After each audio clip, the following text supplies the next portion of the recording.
نحمدہ و نصلی علی رسولہ الکریم. ویورز فرام مائن آف نولی، السلام علیکم. دنیا کی سب سے بڑی جہاز راں کمپنی کا مالک اوناسس ایک یونانی تاجر تھا. اس کے اثر و رسوخ کا اندازہ 1964 کے میگزین کے سرور کی ہیڈ لائن سے کیا جا سکتا ہے، جس کے مطابق اوناسس جو چاہتا ہے پا لیتا ہے، یعنی مٹی میں ہاتھ ڈالے تو اسے سونا بنا دیتا ہے. اسے دنیا کے امیر ترین شخص کا اعزاز حاصل تھا. اس کا کاروبار کئی برو اعظموں تک پھیلا ہوا تھا. زندگی عیش و عشرت میں گزر رہی تھی کہ اچانک اس کو ایک عجیب بیماری لگ گئی، جس وجہ سے اس کے اعصاب جواب دے گئے. یہ بیماری طبی اصطلاح میں مسٹینا گریوس کہلاتی تھی.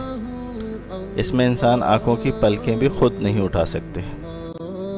ڈاکٹروں نے آنکھیں کھولنے کے لیے پلکوں پہ سولوشن لگا کے اوپر چپکا دیا تھا. رات کو جب آرام کرتے تو سولوشن اتار لیتے تو پلکیں خود بخود نیچے گر جاتی. صبح پھر سولوشن لگا دیتے.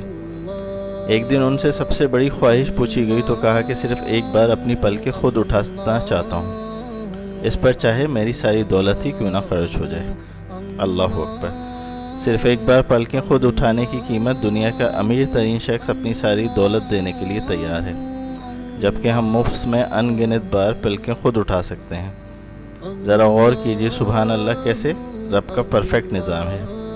دل ایک خودکار مشین کی طرح بغیر کسی چارجز کے دن میں اوسطاً 1,00,000 مرتبہ دھڑکتا ہے. جگر خون بنانے میں ہمہ وقت مصروف ہے. آنکھیں 1 کروڑ رنگ دیکھ سکتی ہیں. نظام انہضام اور گردے ہمہ وقت فضلات کو جسم سے خارج کر رہے ہیں، جو اگر بر وقت خارج نہ ہو تو انسان زیادہ دن زندہ ہی نہ رہ سکے.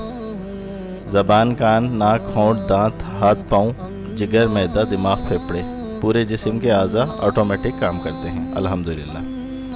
اگر اس پرفیکٹ نظام میں رکھنا پڑ جائے تو انسان طرح طرح کی بیماریوں میں مبتلا ہو سکتا ہے. جیسے صرف اعصابی نظام میں ذرا سی خرابی نے اوناسس کو پلک جھپکانے سے محروم کر دیا تھا، اور وہ اس قدر پریشان تھا کہ اپنی کھربوں کی جائیداد دے کے صرف پلکیں جھپکانے کی صلاحیت واپس چاہتا تھا. تو جان لیں کہ ہر انسان جو پلکیں جھپکانے کی صلاحیت رکھتا ہے وہ کھرب پتی ہے. تو الحمدللہ کہنا تو بنتا ہے، شکر کرنا تو بنتا ہے. ایسے کریم رب کی ہر نعمت کا شکر ادا کرنا سیکھیں اور اس کو راضی کرنے کی پوری کوشش کیجیے. صبح و شام بار بار الحمدللہ کہنے کی عادت ڈالیں. اپنے ہر عضو اور جوڑ کا روزانہ صدقہ کیجیے. جیسا کہ حدیث نبی صلی اللہ علیہ وآلہ وسلم کا مفہوم ہے، تم میں سے ہر شخص کے ذمے اس کے جسم کے ایک ایک جوڑ کی سلامتی کے شکرانے میں روزانہ صبح کو ایک صدقہ ہوتا ہے.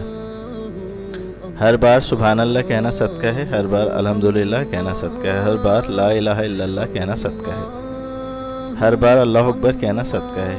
بھلائی کا حکم کرنا صدقہ ہے، برائی سے روکنا صدقہ ہے.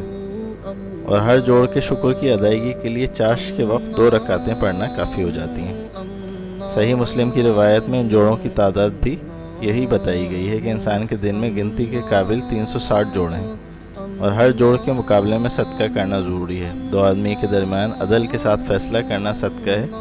ایک کمزور اور ضعیف آدمی کو اس کی سواری میں بٹھانے میں مدد دینا صدقہ ہے، اور اس کا سامان اٹھا کے تھمانا صدقہ ہے. اچھی بات صدقہ ہے. نماز کے لیے چلنا اور ہر اس کے لیے ایک ایک قدم اٹھانا صدقہ ہے، اور تکلیف دینے والی چیز کو راستے سے ہٹانا بھی صدقہ ہے. یہ جوڑ اللہ سبحانہ و تعالیٰ کی عظیم نعمت ہیں، جن کے ذریعے انسان اٹھتا ہے، بیٹھتا ہے، اپنے سارے کام سر انجام دیتا ہے. اگر کسی ایک جوڑ میں بھی تکلیف ہو جائے تو سارا جسم تکلیف سے بے چین ہو جاتا ہے، اور بعض جوڑ تو ایسے ہیں اگر وہ کام چھوڑ دیں تو سارا جسم معطل ہو کے رہ جاتا ہے. مثال کے طور پہ اگر کسی کی ریڑھ کی ہڈی میں تکلیف ہو جائے تو اس کا اٹھنا، بیٹھنا اور چلنا سخت اذیت کا باعث ہوتا ہے. غرض انسان ہر جوڑ کا محتاج ہے، جس پر اسے شکر کرنا چاہیے، اور شکر کا طریقہ یہ بتایا گیا ہے کہ ہر جوڑ پہ صدقہ واجب ہے، وہ ادا کیا جائے. اسی طرح اس دنیا میں ایک قانون موجود ہے، اسے قانون کشش یا لا آف اٹریکشن کہتے ہیں. اس قانون کو رونڈا بائرن نے اپنی کتاب دی میجک میں بیان کیا ہے. وہ شکر گزاری کو الادین کے جادوئی چراغ سے تشبیہ دیتی ہیں. رونڈا کے بقول شکر گزاری زندگی میں خوشحالی، خوشی اور سکون کا موجب ہے. اس کی بڑی سادہ سی مثال یہ ہے کہ ہمارے ارد گرد ہر جگہ لہریں اور ویوز موجود ہیں. یقین کرنا ہے تو ریڈیو آن کیجیے اور فریکوینسی کے ساتھ چھیڑ چھاڑ شروع کر دی. آپ کو کسی چینل پہ کوئی غمزدہ خبر سننے کو ملے گی، اور کسی پہ بہت اچھی شکر گزاری والی، خوشی والی خبریں.